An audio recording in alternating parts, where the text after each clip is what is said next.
मैं आपको यह बताना चाहता हूं कि हिंदुस्तान के युवाओं के लिए, आदिवासी युवाओं के लिए, पिछड़े वर्ग, दलित, गरीब, जनरल कास्ट के युवाओं के लिए कांग्रेस पार्टी क्या करने जा रही है। सबसे पहला कदम हमने गिनती की है, हिंदुस्तान में 30 लाख सरकारी वैकेंसीज हैं। 30 लाख। मोदी जी इनको भरवाते नहीं है, बीजेपी इनको भरती नहीं है। सरकार में आने के एकदम बाद हमारा पहला काम होगा कि 90% को 30 लाख सरकारी नौकरियां हम दे देंगे।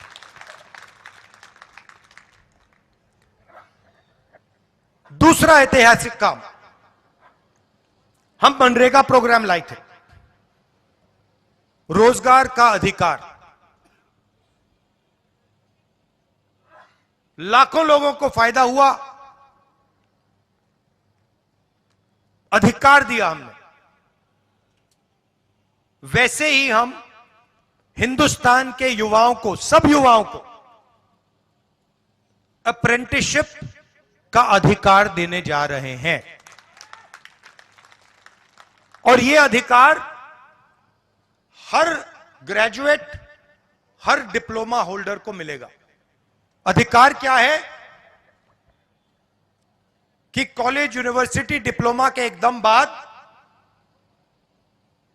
1 साल के लिए हर ग्रेजुएट को प्राइवेट कंपनी में, सरकारी ऑफिस में 1 साल की अप्रेंटिसशिप दी जाएगी और 1 लाख रुपए उसे 1 साल में दिया जाएगा।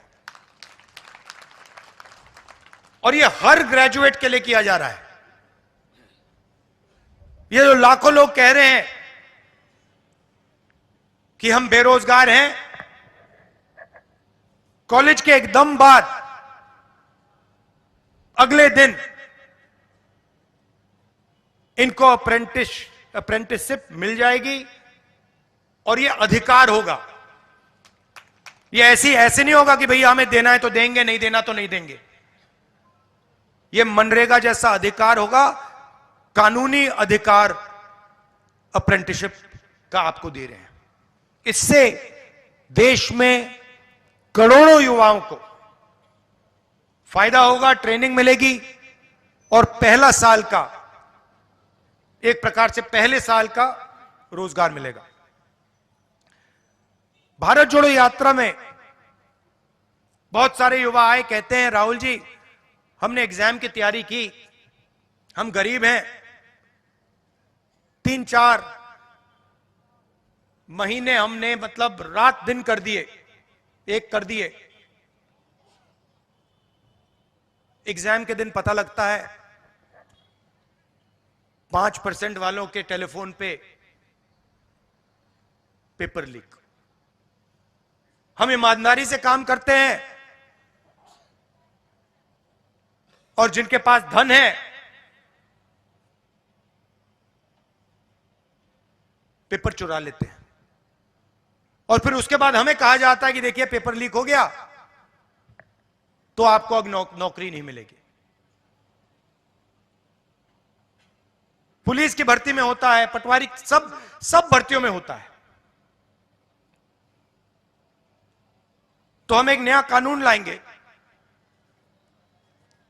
पेपर लीक के खिलाफ एक कानून, जिसमें हम एग्जाम दिलवाने का तरीका स्टैंडर्डाइज कर देंगे कि एग्जाम होगा तो ये जो आउटसोर्सिंग होती है, प्राइवेट कंपनी को पकड़ा दिया जाता है, ये आउटसोर्सिंग नहीं होगी। एग्जाम सरकारी संस्था करेगी और इस प्रकार से करेगी। और अगर इस प्रकार से नहीं किया और अगर पेपर लीक हो गया तो फिर कानूनी कार्रवाई ऐसी होगी कि दूसरी बार नहीं होने वाला है। चौथी चीज, युवाओं के लिए बहुत सारे युवा उबर, ओला, डिलीवरी का काम करते हैं। इसको अंग्रेजी में गिग वर्कर्स कहते हैं। और राजस्थान में हमने इनके लिए कानून बनाया था, इनकी रक्षा के लिए, इनकी पेंशन के लिए, इनकी सोशल सिक्योरिटी के लिए। जो कानून हमने राजस्थान में बनाया था, वही कानून हम पूरे हिंदुस्तान में लागू करने जा रहे हैं कि जो ड्राइवर का काम करता है, सिक्योरिटी गार्ड का काम करता है, उबर का काम, ओला का काम, ये पिज्जा डिलीवरी जो होती है, ये जो सब युवा हैं, इनकी रक्षा हो,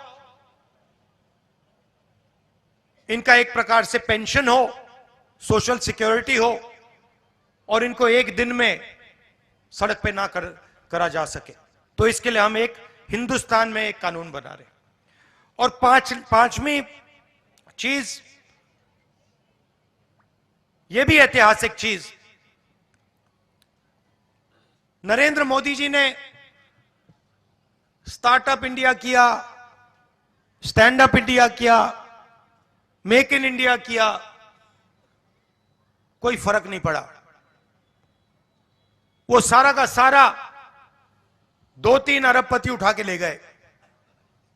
नरेंद्र मोदी जी की मार्केटिंग जरूर कर दी, टीवी पे उनका चेहरा जरूर दिखा दिया, मगर जो युवा हैं उनको ना स्टार्टअप मिला, ना मेक इन इंडिया मिला। तो हमने 5,000 करोड़ रुपए स्टार्टअप्स के लिए एक फंड बनाया है, और हर डिस्ट्रिक्ट में यह फंड रहेगा। 10 करोड़ रुपए स्टार्टअप्स के लिए, गरीबों के लिए यह फंड दिया जाएगा। तो गरीब युवा हैं, बेरोजगार युवा हैं, ये अगर छोटा सा बिजनेस शुरू करना चाहते हैं, काम करना चाहते हैं, तो ये स्टार्टअप फंड उनकी मदद के लिए किया जा रहा है। तो ये 5 ऐतिहासिक काम हैं युवाओं के लिए। भर्ती भरोसा, 30 लाख वैकेंसीज भरना, पहली नौकरी पक्की, अप्रेंटिसशिप वाला कानून, पेपर लीक से मुक्ति, पेपर लीक वाला कानून, गिग वर्कर्स के लिए सोशल सिक्योरिटी, और युवा रोशनी 5,000 करोड़ रुपए डिस्ट्रिक्ट्स में स्टार्टअप्स के लिए। न्याय का हक मिलने तक।